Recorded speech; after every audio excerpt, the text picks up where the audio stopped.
Hercules-like effort from Kelsey Mitchell in the second half of the game to bail out Stephanie White. My God, it took overtime for the Indiana Fever to beat the worst team in the league, they're now 6-27. What just happened? The Indiana Fever, a team already drowning in injuries, already fighting for their playoff lives, just pulled off one of the most dramatic wins of the entire WNBA season. We're talking overtime. We're talking a 20-point comeback. We're talking Kelsey Mitchell dropping 38 points when her team needed her the most. And then the heartbreaking twist, Sophie Cunningham, the glue of this roster, the fighter who has held this team.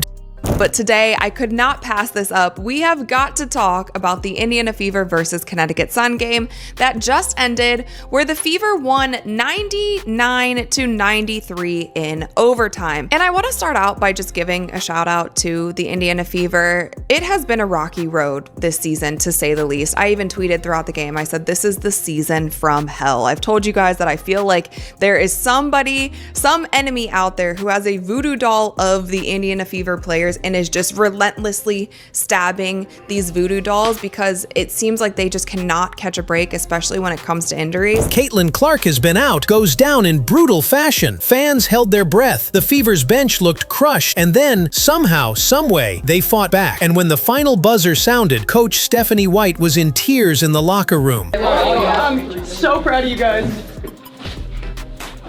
I know that sometimes it sounds like just word when we talk about being resilient, but it's not, man. It's how we live. Yep. It's how y'all live, and it's a tribute to you. It's a tribute to your connectedness, your togetherness, your toughness, your mindset. You never give up gritty attitudes. Like, that's what it takes.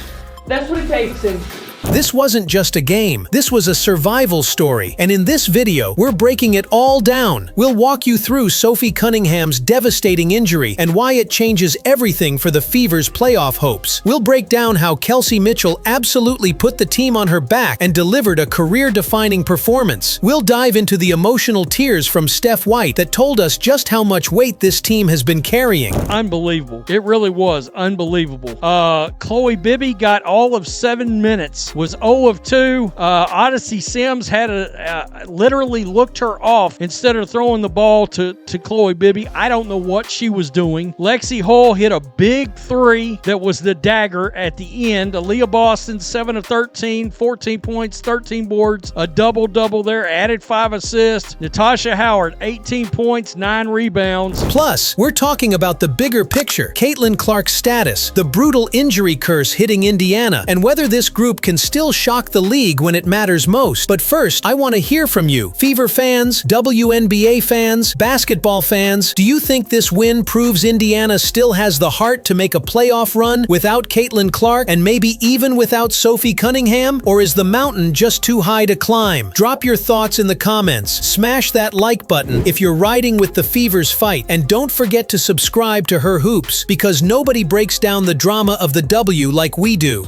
And as much as the Indiana Fever should have won this game against the Connecticut Sun, and they probably should have won without going into overtime, there were some things that they overcame in this game, and I felt like this was an emotional win for the team. Even if you saw how the players were acting on the bench, if you heard and you saw what Coach White had to say after the game about her team, this win meant something to them. And I even put as the title of my live stream today, I said must-win game. To really understand why this game hit so hard, we've got to rewind and set the stage. The Indiana Fever came into this season with sky-high expectations. Drafting Caitlin Clark, one of the biggest college basketball stars of all time, instantly put a spotlight on this franchise that hasn't been there in years. We're talking national TV games, sold-out arenas, merch flying off the shelves. The Fever weren't just a basketball team anymore. They became the story of the WNBA. But with that spotlight came pressure, and with that pressure came adversity. So your big three, in this case, 2 of your big 3 showed up. Kelsey Mitchell, Natasha Howard. Aliyah Boston, yeah, okay, she had a solid game. But there's times lately, I have to admit, there are times lately I'm questioning Aliyah Boston. I'm not going to kid you. And man, she was one of my absolute favorite players before Caitlin Clark got hurt the second time. Caitlin Clark, the rookie phenom, hasn't played since July 14th because of that scary knee injury. She's been sidelined, and while everyone debates whether she'll be back in time for the playoffs, the rest of the Fever have had to step up. And leading that charge, Sophie Cunningham. She's been the heart of this roster, the fiery competitor who brings toughness, energy, and leadership every single night.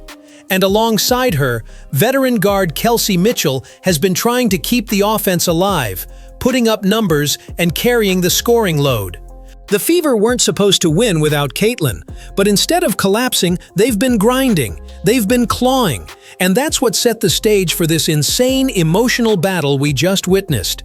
Because this wasn't just any game, this was Indiana's season hanging by a thread. Here's the gut punch. Midway through this game, when the Fever were already on the ropes, Sophie Cunningham goes down. The replay was brutal. She planted, she went up, and when she came down, her ankle twisted in a way that made fans look away. You could hear the hush fall over the arena. You could see teammates covering their mouths. And in that moment, it wasn't just about Sophie's injury. It was about everything it represented. Because Sophie has been the glue holding this team together while Caitlin Clark rehabs.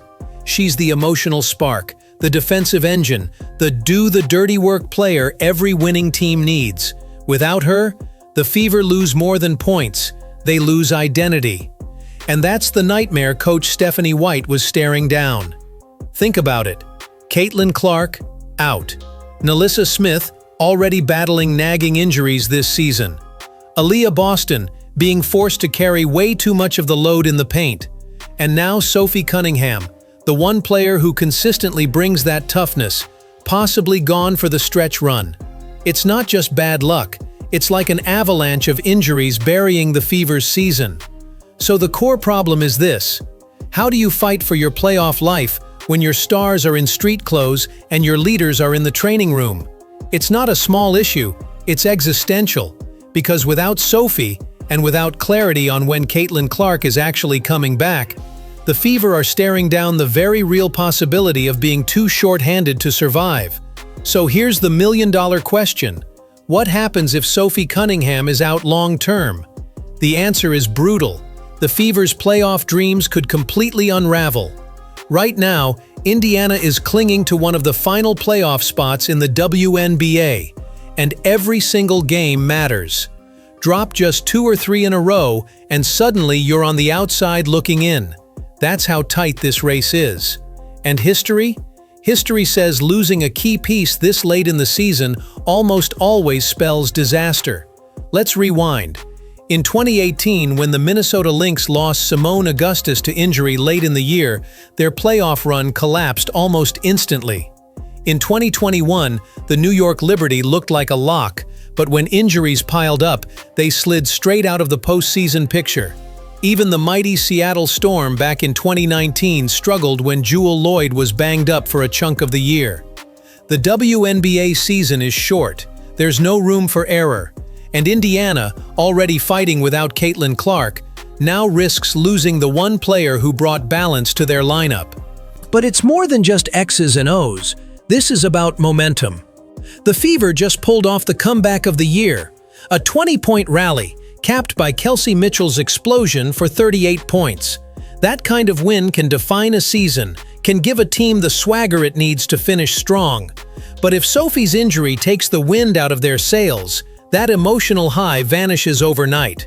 Instead of thinking, "We can do this," the mindset turns into, "How do we survive?" And survival teams don't win championships. They barely hang on. The stakes are clear. With Cunningham potentially gone, the Fever aren't just fighting for wins. They're fighting to keep the belief alive. Here's the thing about the WNBA playoff race. It's cutthroat. 8 spots, 12 teams. And right now, the Indiana Fever are sitting right in the danger zone. Let's talk rivals. The Atlanta Dream? They've been inconsistent, but Rhyne Howard and Alicia Gray are more than capable of stringing together wins and leapfrogging Indiana. The Los Angeles Sparks? A young squad with Rickea Jackson heating up and De'Erica Hamby playing like an all-WNBA candidate. They've already shown they can upset contenders. And then there's the Chicago Sky. Scrappy, fast, and hungry, with Chennedy Carter and Angel Reese looking more dangerous by the week. If the Fever slip, Chicago's right there to take their spot. This is what makes Sophie Cunningham's injury so devastating. One stumble, and suddenly those rivals aren't just close, they're ahead. So what are Indiana's options? Well, first, the obvious one. Kelsey Mitchell has to keep playing out of her mind. 38 points can't just be a one-off. If she doesn't turn into the Fever's version of prime Diana Taurasi down the stretch, the math doesn't add up. Second, Aliyah Boston. She has to be the dominant force in the paint, night after night. No more slow starts, no more foul trouble. If Boston isn't a double-double machine, Indiana doesn't stand a chance. Third, can anyone off the bench step up? We're talking Lexi Hull, Christy Wallace, Katie Lou Samuelson. Somebody has to seize the moment. Because if Sophie is out, it's next woman up. And there's one more wild card, Caitlin Clark. Every fan is asking the same question. Will she come back in time? Even if she's only at 80%, Clark's shooting, passing, and gravity on the floor completely change how defenses play Indiana. The Fever can't control her recovery, but let's be real, her return could be the difference between playoffs and heartbreak. So rivals are circling, options are slim, and the Fever are balancing on the edge of a knife. You could feel it in the post-game presser. This wasn't just another win or loss. Coach Stephanie White sat there, eyes welling up, voice cracking, and it wasn't just about Sophie Cunningham's injury, it was everything. The grind, the pressure, the weight of trying to hold this team together when it feels like the basketball gods keep ripping pieces away. When your head coach breaks like that, you know the locker room is living through hell. This isn't just X's and O's, this is human. These are players who've spent the last few months battling through chaos, playing with the hype of Caitlin Clark, then losing her, rebuilding their chemistry mid-season, trying to silence critics who say they're nothing without Clark. And just when they start proving the doubters wrong, boom, Sophie goes down. That kind of emotional roller coaster wears on a team. And you can see it in the body language. Aliyah Boston, trying to keep her composure, but you can tell she's carrying the world on her shoulders. Kelsey Mitchell, fresh off a 38-point explosion, barely smiling because it doesn't feel like enough. And the role players, the ones who don't know if their number will be called tomorrow, looking around the room like, who's left? Who do we lean on now? It's not just a battle on the court, it's a battle of belief. Because if that belief fractures inside the locker room, it doesn't matter what the standings say. The season's already lost. So the Fever are standing at a crossroads. And depending on what happens next, this season could turn into either a miracle run or a cautionary tale. So where does Indiana go from here? Honestly, there are three paths. Path 1. The miracle run. Sophie Cunningham's injury isn't as bad as it looked. She's back in a week or two. Caitlin Clark returns before the final playoff push. Kelsey Mitchell keeps playing possessed. Aliyah Boston dominates, and suddenly Indiana isn't just in the playoffs. They're the team nobody wants to see in round 1. Path 2. The survival crawl. Sophie's out for weeks. Caitlin Clark comes back late, but not quite herself. Mitchell and Boston do everything they can, but the Fever limp into the playoffs as the 8th seed. It's not pretty, but at least the streak of missing the postseason ends. Path 3. The collapse. Cunningham's injury is season-ending. Clark doesn't make it back in time. Rivals like Atlanta or Chicago pass them, and Indiana finishes just outside the bracket. All the hype, all the promise, gone in a flash. The truth is, right now, the Fever are balanced on a razor's edge between all three, and every single possession, every single rotation, every single decision from here on out will tip them toward one future or another. So where does Indiana go from here? Honestly, there are three paths. So here we are, The Indiana Fever, a team that just proved they can come back from 20 down, now staring at an even bigger comeback, one that has nothing to do with the scoreboard and everything to do with survival. Sophie Cunningham's health, Caitlin Clark's recovery, Kelsey Mitchell's fire, Aliyah Boston's dominance, it's all on the line. And the truth is, nobody knows how this story ends. So let's throw it to you. Do the Fever rally and shock the league? Or does this injury storm sink them before they even reach the playoffs? Drop your thoughts in the comments. We read every single one. And if you love deep dives like this, make sure you hit that like button, subscribe to Her Hoops, and turn on notifications so you never miss a breakdown. Because one thing's for sure, this Fever season isn't just basketball, it's a test of heart, and we'll be here covering every twist, every injury, and every miracle moment along the way.